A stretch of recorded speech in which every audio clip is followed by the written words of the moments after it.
네, 오늘은 4월 14일 화요일입니다. 오늘 하루도 주의 이름으로 여러분을 응원하고 축복합니다.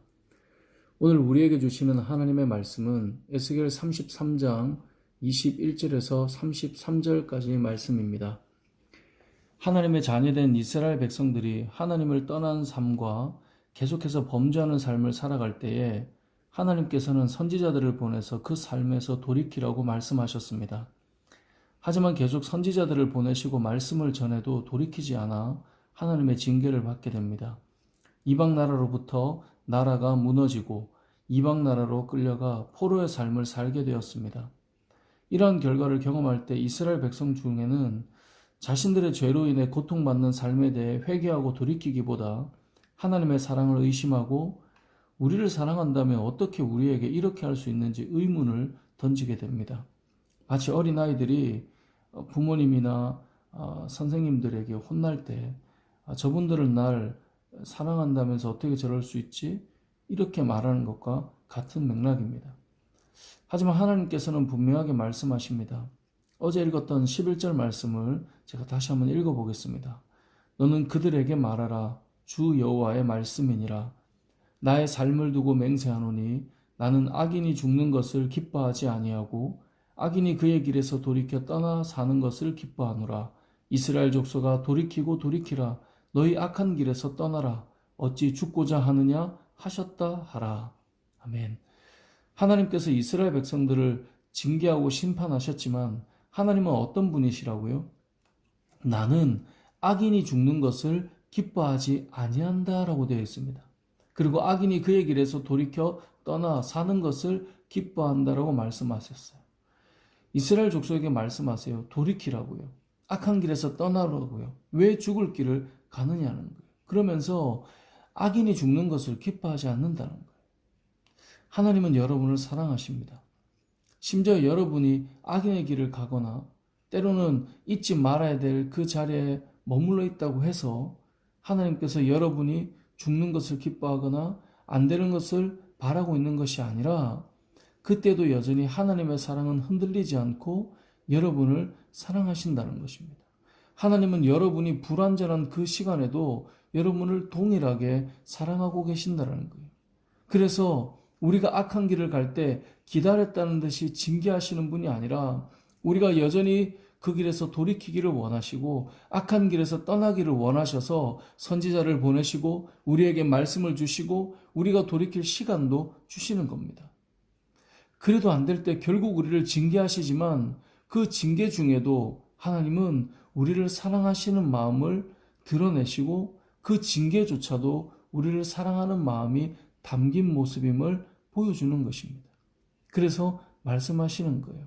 나는 악인이 죽는 것을 기뻐하지 아니하고 악인이 그의 길에서 돌이켜 떠나 사는 것을 기뻐하노라.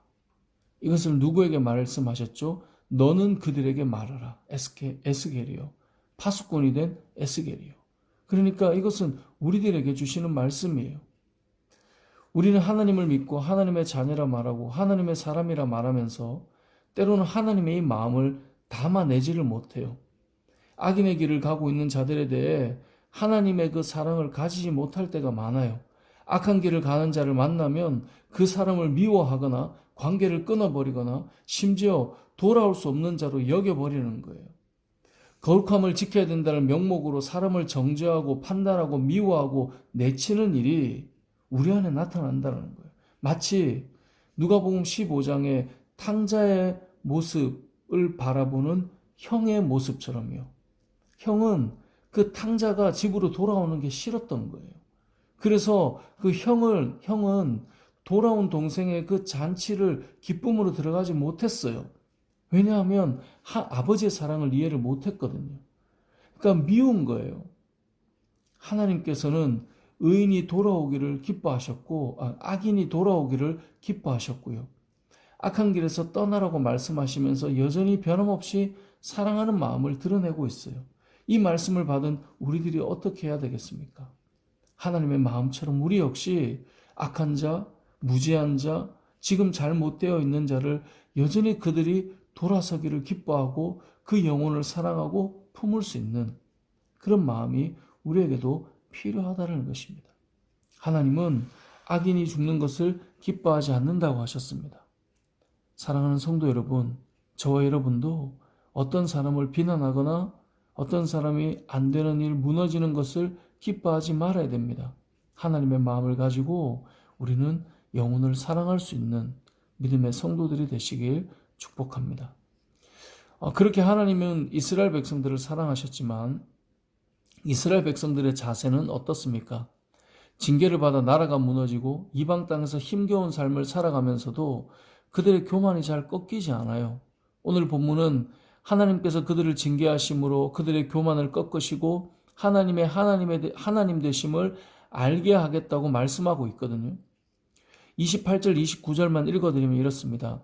내가 그 땅이 황무지와 공포의 대상이 되게 하고 그 권능의 교만을 그치게 하리니 이스라엘의 산들이 황폐하여 지나갈 사람이 없으리라. 내가 그들이 행한 모든 가증한 일로 말미암아 그 땅을 황무지와 공포의 대상이 되게 하면 그때 내가 여호와인 줄을 그들이 알리라 하라.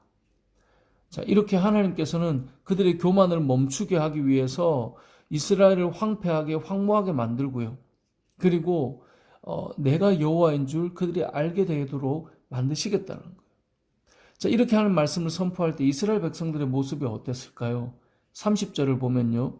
이렇게 말씀합니다. 인자야, 내 민족이 담 곁에서와 집문에서 너에 대하여 말하며 각각 그 형제와 더불어 말하여 이르기를 자, 가서 여호와께로부터 무슨 말씀이 나오는가 들어보자 하고 이들이 하나님께 나아가요. 근데 어떤 자세예요? 오늘 본문에 보니까 자, 가서 여호와께로부터 무슨 말씀이 나오는가 들어보자. 그러니까 뭐라 하는지 한번 드러나 보자. 그 말씀이에요.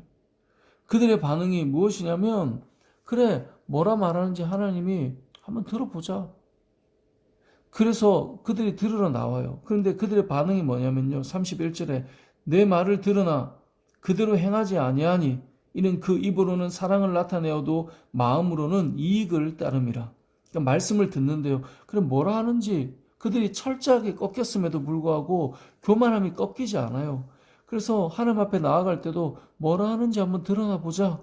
그리고 나아갔어요. 근데 말씀을 듣는데 그 말씀이 좋았던 것 같아요. 그런데 입으로는 사랑을 말하지만 마음으로는 이익을 따른다라고 31절에 말해요. 32절을 보면요. 그들은 너가 고운 음성으로 사랑의 노래를 하며 음악을 잘하는 자와 같이 여겼나니? 라고 말씀해요. 그러니까 너의 에스겔을 통해 전해지는 그 말씀이 고운 음성으로 사랑의 노래를 하며 음악을 잘하는 자 같이 여겼어요. 이건 뭐냐면 요즘 말로 하자면 하나님의 사랑이 들려지고 주옥 같은 말씀으로 들려졌던 거예요. 요즘으로 말하면 목사님 말씀에 은혜 받았어요. 이거예요. 좋은 말씀을 찾아다니는 한국교회 성도들이 주옥 같은 말씀을 좋아해서 그것을 찾아다니잖아요. 말씀을 판단하잖아요. 너무 좋은 거죠. 말씀 너무 좋습니다. 말씀 진짜 좋아. 들어봐.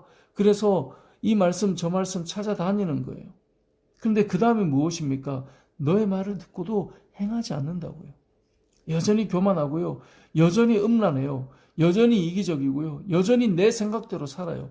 여전히 세상 문화에 휘청하고 있고요. 여전히 죄악 가운데 살고 있어요. 말씀이 너무 좋다고 평가하고요. 주옥 같은 말씀이라고 말은 하는데 마음은 내 이익을 따르며 살아가고 있다는 거예요. 그리고 또 말해요. 뭐라고 하는지 한번 들어보자. 그렇게 모이지만 말씀을 듣고도 행하지 않아요. 말씀이 주옥 같다고 표현하지만 주옥 같은 말씀을 듣고도 변하지 않아요. 말만 사랑을 말하지 마음은 자신의 이익을 따라가고 있다는 것입니다. 여러분들은 어떻습니까? 좋은 말씀을 찾아 열심히 다니고는 있는데 여러분의 모습은 5년 전이나 10년 전이나 지금이나 다른 모습은 없는 단지 귀만 커져서 뭐라고 하는지 한번 들어보자라고 다니는 그렇게 나아가는 이스라엘 백성들과 어떤 차이가 있으십니까? 33절의 결론이 무엇입니까? 그 말씀은 그대로 이루어진다는 겁니다. 듣고 귀를 즐겁게 하며 모일 만한 말씀이 들려지는 것, 그것으로 끝나지 말라는 거예요. 말씀은 귀에서 머무는 것이 아니라 실제 우리의 삶에 역사하고 그대로 이루어진다는 사실을 기억해야 합니다. 사랑하는 성도 여러분, 30절에 무슨 말씀이 나오는가 들어보자. 우리도 여기까지가 아닌지 생각해 보십시오. 32절 말씀처럼 고운 음성으로 사랑의 노래를 하며 음악을 잘하는 자 같이 여겨지는 것, 그렇게 주옥 같은 말씀을 찾아 듣고 다니는 것까지 아닌지 생각해 보십시오. 하나님의 말씀은 귀로 듣고 기뻐하기 위해서가 아니라 실제로 그 말씀은 이루어지고 역사하는 말씀이라는 사실을 꼭 기억하십시오. 그래서 33절의 결론을 기억해야 됩니다. 하나님의 말씀은 이루어지는 것입니다. 그렇기 때문에 우리는 말씀에 반응하고 순종하며 살아가야 되는 것입니다.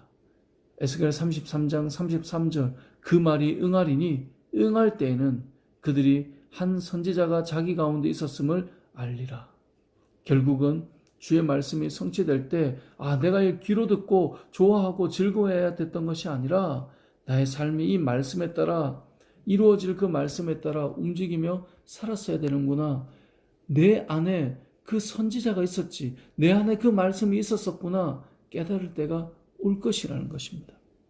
하나님의 말씀을 여러분들이 잘 기억하시고 오늘 하루도 주의 말씀을 따라 응답하며 그 말씀을 따라 살아가는 저와 여러분 되시길 주님의 이름으로 축복합니다. 아멘.